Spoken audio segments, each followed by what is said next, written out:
Welcome everyone to the 2019 Reconnaissance Reunion Memorial Service. This particular memorial service marks the 50th year anniversary of our service in Vietnam. First of all, we want to thank all of our wives for being here with us, and they are probably the most important part of our recon platoon at this time. Mona and Larry have helped us every year get this reunion set up, and the women have worked hard preparing food, giving us support, and keeping us in line while we're here in Branson. And they've been the wind beneath our wings over the years.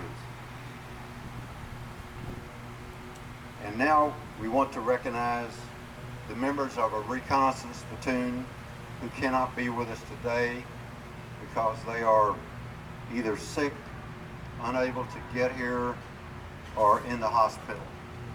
And these members are Jeffrey Hinkle, John Gary Thomas, James Kibbe, and Larry Kreis. At this time, Cindy LeMay will come forward for the reading of These Were the Men of Recon.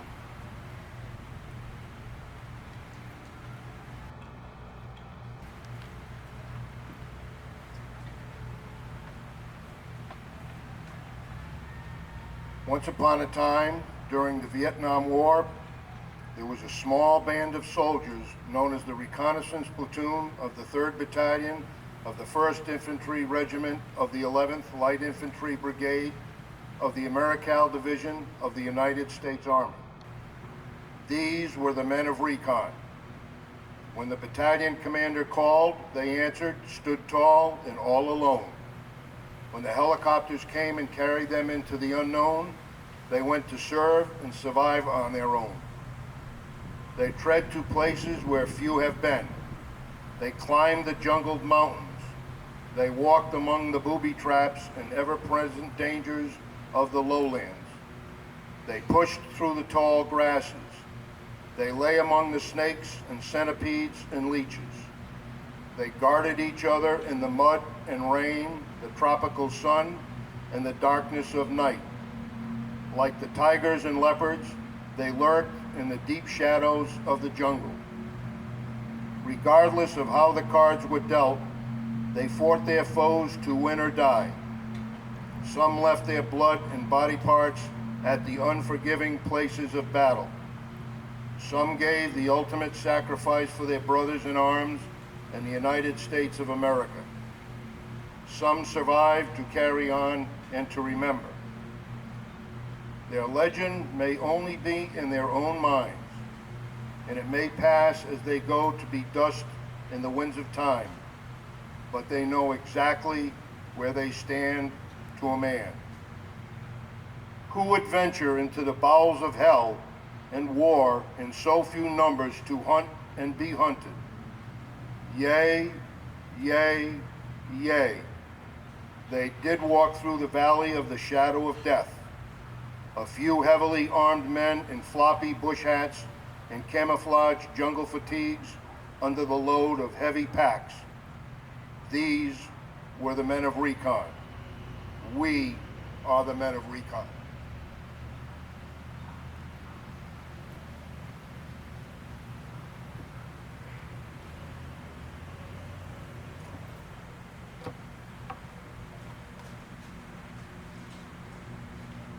At this time, will the gallant men who are awarded the Purple Heart Medal for wounds received in battle in the Vietnam War, so that we may pay tribute to you, please come forward.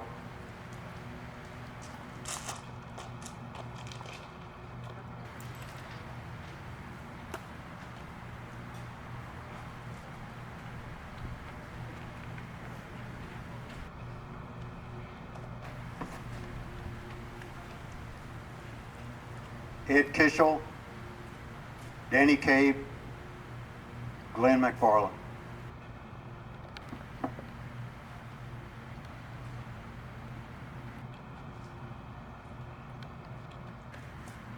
Platoon, fall in.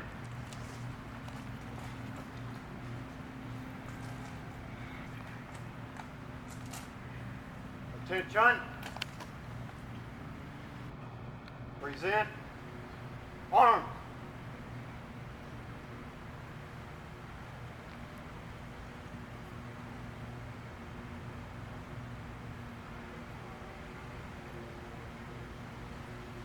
Order. Arms.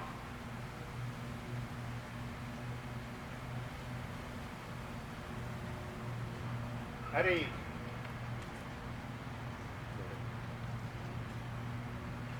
Give us a hug. Purple heart candy.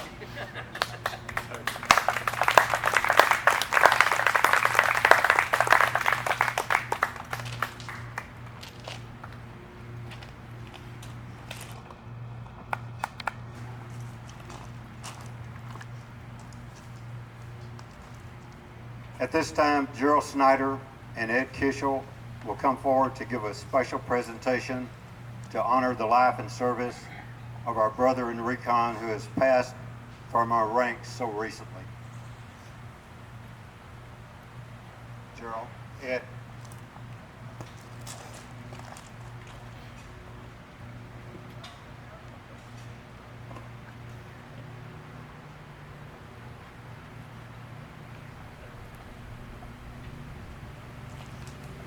As part of our memorial services for Fred's family, from his recon family, our thoughts and prayers go out to you. We hope that this may ease some of your sorrow and ours. We loved Fred very much, and he will be sorely missed by each and every one of us.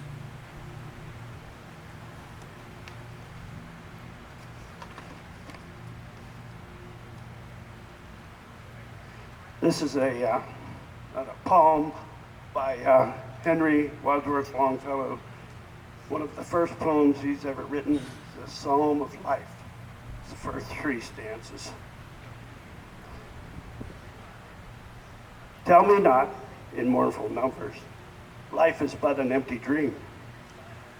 For the soul is dead that slumbers, and things are not what they seem. Life is real. Life is earnest, and the grave is not the goal. Dust thou art, to dust returnest, was not spoken of the soul. Not enjoyment and not sorrow is destined end or way, but to act that each tomorrow finds us farther than today. Fred was a live for today person.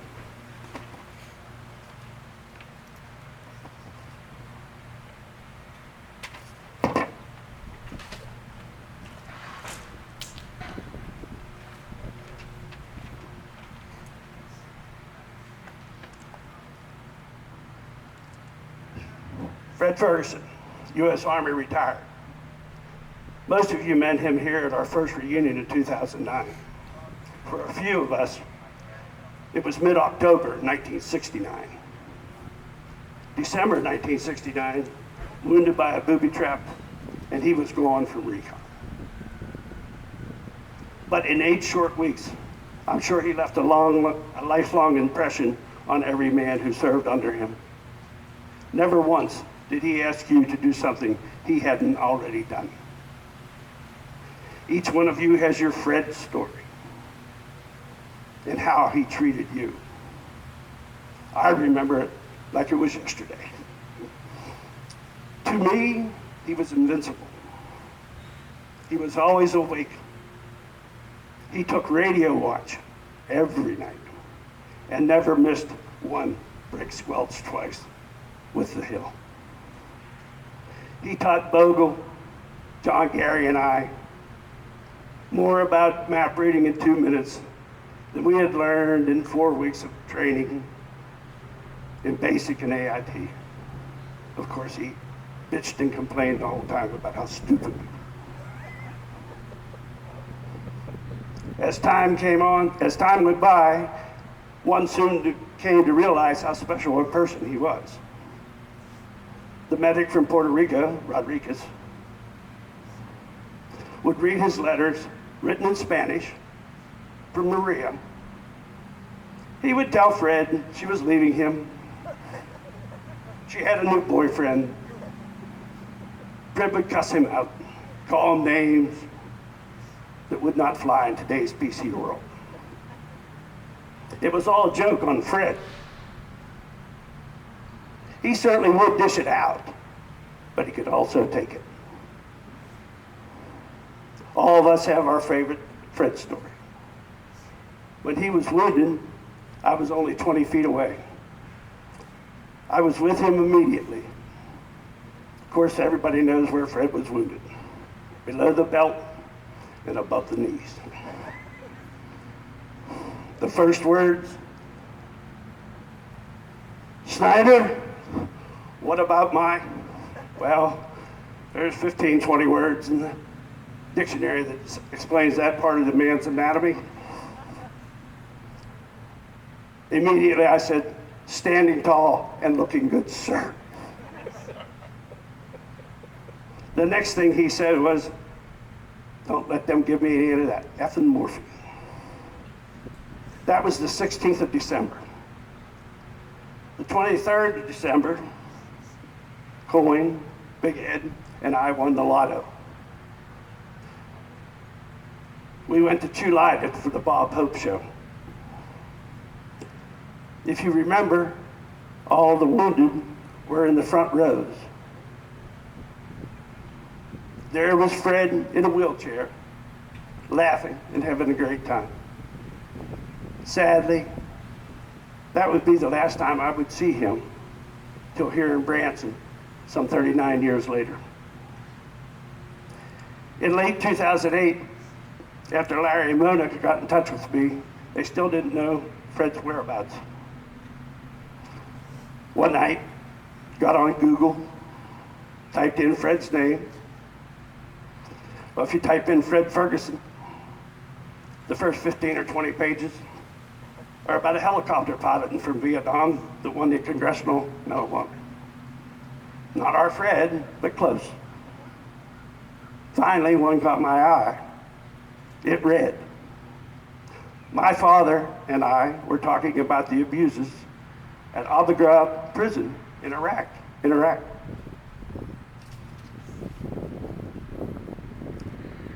My father, Fred Ferguson, a captain and 3-tour veteran of Vietnam, said, just like Vietnam, the lower ranked were taking the blame. The woman writing this was Candace Reed, Fred's daughter from his first marriage. I Googled her name. She ran a bed and breakfast in California. I got the number and called. She answered. I tried my best to explain who I was and find out if her father was our Fred. She asked me, could I describe him? I thought for a moment and finally just blurted out, he's short. She laughed. That's him. I gave her my number, and she said she would get in touch with him. The very next day, Fred called. We talked for over an hour. Those are just a few of the stories that I recall, but there were so many more. Since our first reunion, I have grown to know him even more, as we all have. Make a sailor blush, quote Shakespeare, all in the space of 5 minutes. I always stood beside him at our horseshoe formation. I could hear what he said as you came by. He would tell you what you needed to hear. He knew people. He loved people. He never met a stranger. Over the years, we grew even closer. He would call some nights 9, 10, 11 o'clock at night and gripe, complain about what he had just seen on the news, how the politicians were screwing up the country. He would rant and rave for a while, but it always came back to the same story. Snyder, I just wanted to keep all you guys safe and not get anybody killed. That's all I worried about. He was so proud of the fact that the only one wounded on his watch was him. Dan, Barbara, Jeffrey, and Fred came to my house in 2013. We went to the Wall, Arlington, the mall, and the Smithsonian, and played some golf. When Jeffrey came out of his coma after his stroke, Fred went to see him 2-3 times a week for several months. He helped Lisa with all the red tape from the VA. Finally, he said it just made him too sad to go anymore.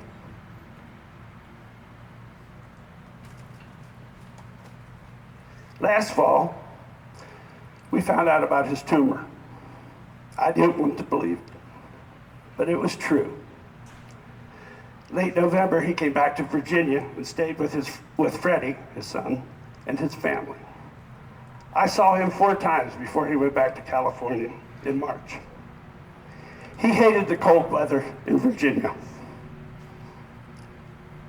One of the times I visited him, we went to a golf course and just putted, maybe for half an hour or so. He loved it. He made one putt of 50 feet or more, and he was so happy it just made his day. The last day I saw him was the Friday before St. Patrick's Day.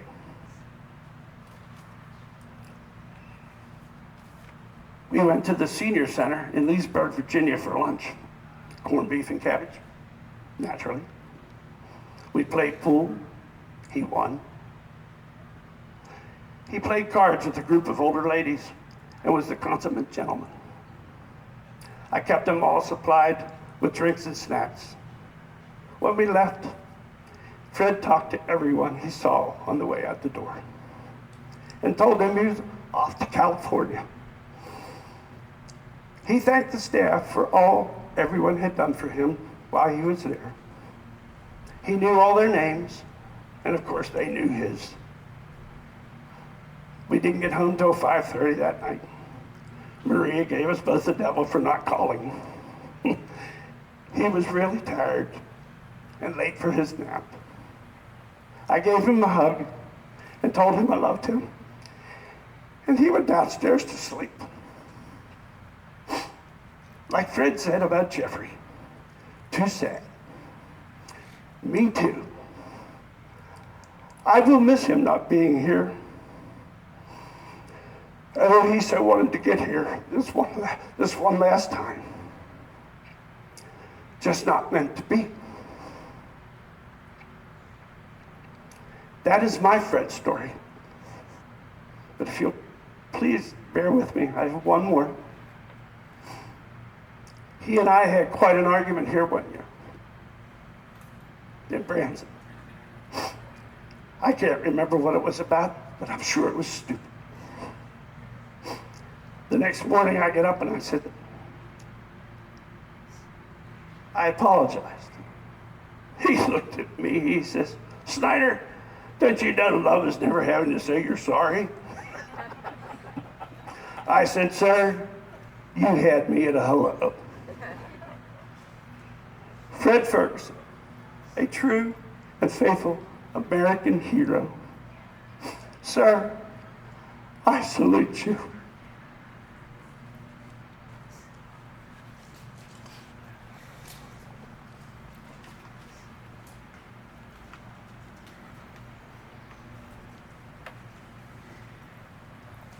As we gather here today on the last day of our memorial service here in Branson in our reunion, I would like to say thanks to the Heavenly Father for blessing us with such a tremendous person in Fred Ferguson. He's the type that would draw you to him because he was so outgoing and he always respected everyone, no matter what their situation in life was, or cared more about others than himself, as Jerry had mentioned. Over the years, had a lot of good conversations with Fred, and I can't imagine the reunion that's going on in heaven now with all the people that he golfed with and caddied for out in California.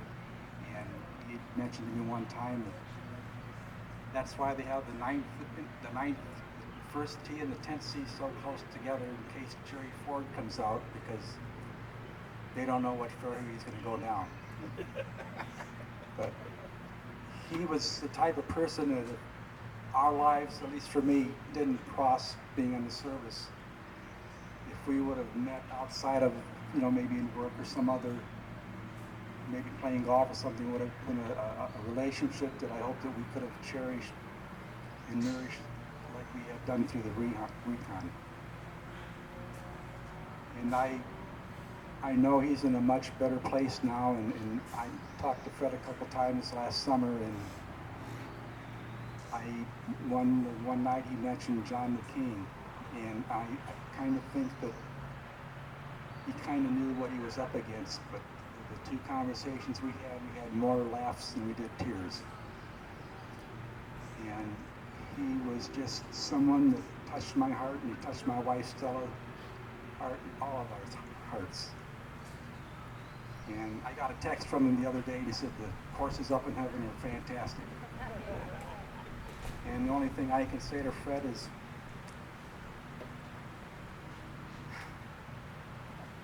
you're in my heart, and hit him straight and long.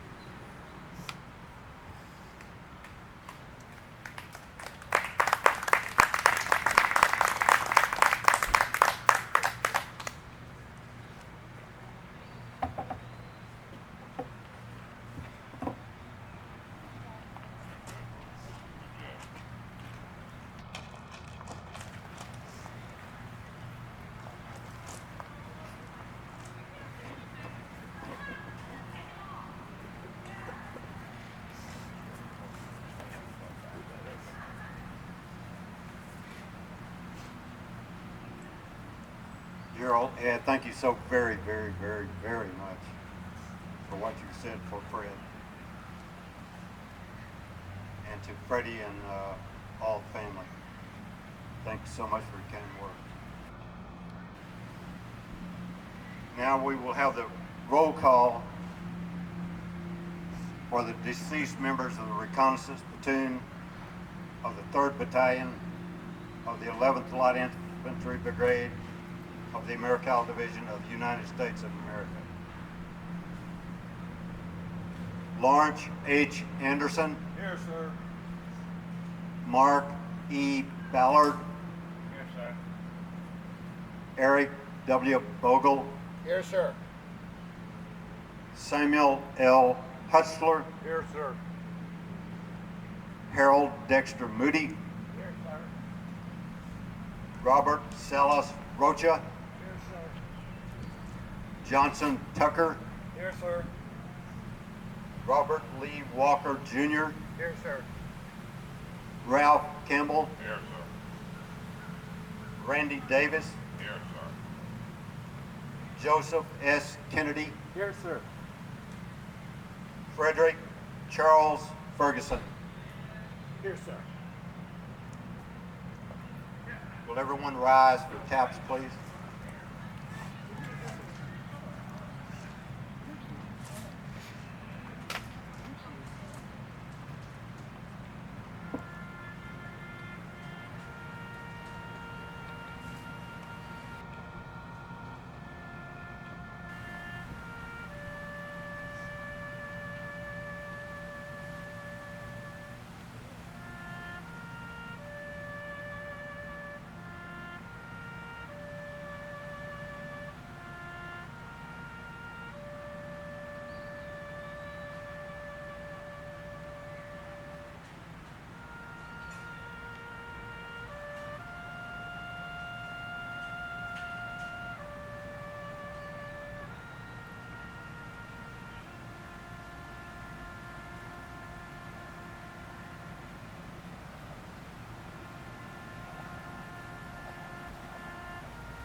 This concludes our ceremony until next year, 2020.